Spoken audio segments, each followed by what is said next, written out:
Bonjour à tous, j'espère que vous allez bien. Aujourd'hui on se retrouve pour une nouvelle vidéo. Je voulais vous faire une routine, mais j'ai voulu vous la faire de façon un petit peu différente. Éviter un petit peu le blabla traditionnel. Donc je vous laisse tout de suite avec la suite. Alors dans cette vidéo, j'ai simplement voulu vous montrer un petit peu ce que je fais le samedi matin, mais en vous parlant tout simplement un petit peu de moi pour que vous puissiez un petit peu mieux me connaître.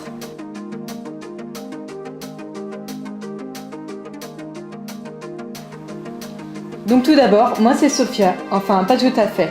En fait à ma naissance, mes parents m'ont plutôt prénommée Sophie. Mais lorsque j'ai commencé dans la photo, j'ai pris le nom de Sophia comme mon nom de scène. Maintenant tout le monde m'appelle comme ça, au point que j'ai même du mal à répondre au nom de Sophie. Des fois on m'appelle comme ça, mais c'est vrai que j'ai vraiment plus l'habitude qu'on m'appelle comme ça. Donc du coup j'ai vraiment du mal à réaliser qu'en fait c'est moi qu'on appelle. Enfin bref, vous avez du mal à me donner certainement un âge. Donc je vous laisse deviner un petit peu et mettre tout ça en commentaire avant que je vous dise la suite.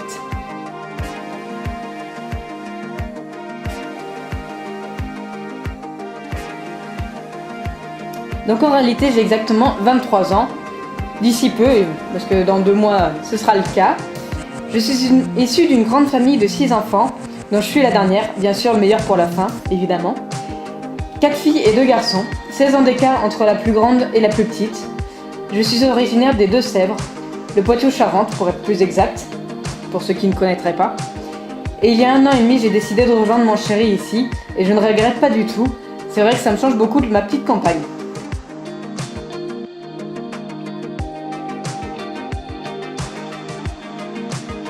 Et si on parlait plutôt dans l'ordre? Je ne vous parlerai pas trop de mon enfance, car pour tout dire, j'en ai pas trop de souvenirs.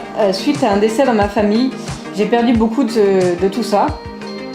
Oui, à l'âge de 7 ans, j'ai perdu un de mes grands frères, mais je ne m'étalerai pas là-dessus, c'est un petit peu trop personnel.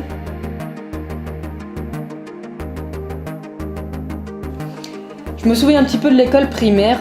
Je sais que je n'avais pas beaucoup d'amis, ça ne s'est jamais vraiment arrangé. Au collège, en 5e ou 6e, c'était un peu pareil, et puis en 4e, 3e, on était tout un groupe de copains qui aimaient bien rigoler et qui ne suivaient pas spécialement la mode. J'étais heureuse, un petit peu déjantée et débile, faut le dire. Puis j'ai dû me calmer et me séparer de mon groupe. Je suis partie sur La Rochelle, donc dans le 17, pour ceux qui pourraient connaître, au lycée hôtelier, et oui, à 15 ans, tailleur, jupe, talons obligatoires, ça calme un peu. Je n'ai absolument pas aimé ces 4 années-là de lycée hôtelier. Je les ai même, pour tout dire, détestées. Pas d'amis. Et je me suis un peu dégoûtée de la cuisine avec certains de mes stages. Mais c'était cool, l'appartement avec la sœur.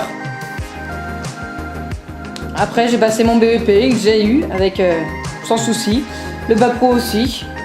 Et puis vient l'année du CAP pâtisserie où je suis enfin retournée sur Niort. Que j'ai eu, malgré une mauvaise entreprise. Sympa, une année dans la même classe que ma grande sœur.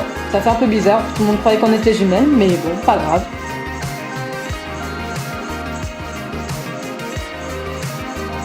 Finalement, avec la pression que j'ai, avec la passion que j'ai décidé de laisser ce métier de côté et à présent, je fais de l'aide à domicile.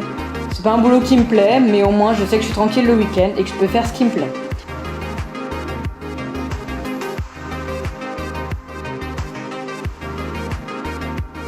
Bref, parlons de la passion justement. Une question revient beaucoup. D'où m'est venu l'amour pour les années 50-60 et des voitures?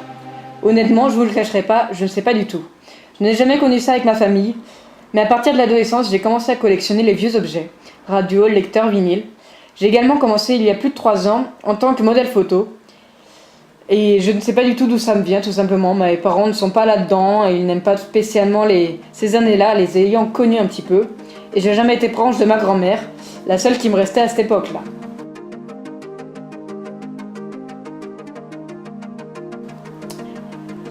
Bref, en tant que modèle photo, j'ai beaucoup entendu dire « il faut s'aimer pour faire ça ». Eh bien, je vais vous avouer quelque chose, je ne supporte pas le reflet que je vois dans le miroir.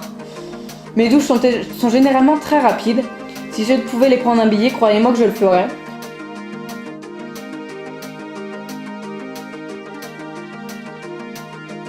Heureusement, la photo, ça m'a permis de m'aimer et de me voir différemment. Depuis, je ne pourrais plus m'en passer. Je ne dis pas que je me trouve belle, loin de là. Pourtant, tout le monde pense l'inverse. Mais franchement, quand je me regarde dans le miroir, c'est pas du tout le reflet que je vois. Mais par contre, en photo, c'est vrai que ça me permet de me voir vraiment différemment. Mais je ne vais pas non plus m'étaler. Si une vidéo sur le sujet vous intéresse, n'hésitez pas à aimer la vidéo et à me le dire en commentaire. Ça me ferait vraiment très plaisir de vous parler un petit peu de mon expérience dans la photo. En attendant, j'espère qu'un petit peu d'explication sur ma vie vous aura plu. Si vraiment ça vous a plu, n'hésitez pas, ça me plairait vraiment beaucoup d'en faire. J'espère que ça vous aura un petit peu plus de choses sur moi. Et pourquoi pas vous présenter une prochaine FAQ. N'hésitez pas à me poser toutes vos questions sous la vidéo. J'y répondrai avec plaisir dans une prochaine vidéo. En attendant, je vous fais de gros bisous et je vous dis à très bientôt dans une prochaine vidéo. Bye bye!